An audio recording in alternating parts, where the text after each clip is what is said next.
આજે પાણીગેટ અને વાડી પોલીસ સ્ટેશનના અધિકારી કર્મચારીને સાથે રાખીને એલસીબીની ટીમને સાથે રાખીને પાણીગેટ અને વાડીના વિસ્તારમાં પેટ્રોલિંગ અને સાથે સાથે અમુક પોકેટ્સ આઈડેન્ટિફાઈ કરવામાં આવ્યા છે અને તે પોકેટ્સમાં કોમ્બિંગ પણ હાથ ધરવામાં આવશે. અને આ કોમ્બિંગનો મુખ્ય હેતુ જાહેરનામા ભંગના કોઈ જે બનાવો બનતા હોય છે એના કેસ કરવાના, કોઈ ડ્રિંક એન્ડ ડ્રાઈવ કરીને ચલાવતું હોય વ્હીકલ તો તેના કેસ કરવા માટે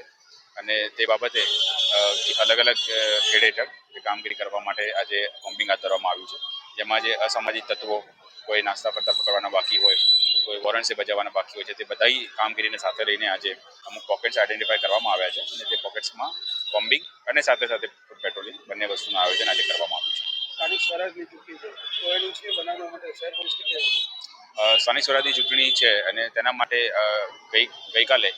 માન્ય પોલીસ કમિશનર સાહેબ દ્વારા એક બ્રીફિંગ સેશન રાખવામાં આવ્યું હતું, જેમાં પીઆઈ અને તેનાથી ઉપરના તમામ અધિકારીઓને બોલાવવામાં આવ્યા હતા અને જરૂરી સૂચનાઓ આપવામાં આવી હતી. તે અનુસંધાને રોજ સાંજે વાહન ચેકિંગ હાથ ધરવામાં આવે છે. તમામ ચેકપોસ્ટ કાર્યરત કરી દેવામાં આવી છે અને તમામ ચેકપોસ્ટ પર સાંજના સમયે અને સવારના સમયે વાહન ચેકિંગની કામગીરી ધરવામાં આવે છે. તેની સાથે સાથે આ કોમ્બિંગ અલગ અલગ વિસ્તારમાં હાથ ધરવામાં આવી રહી છે અને રોજે રોજ અલગ અલગ વિસ્તારમાં કોમ્બિંગ, ફૂડ પેટ્રોલિંગ, વાહન ચેકિંગ, આ સિવાય જે રૂટીન કામગીરી જે પોલીસ સ્ટેશન લેવલે કરવાની છે તે તમામ અત્યારે હાલમાં ચાલુ છે.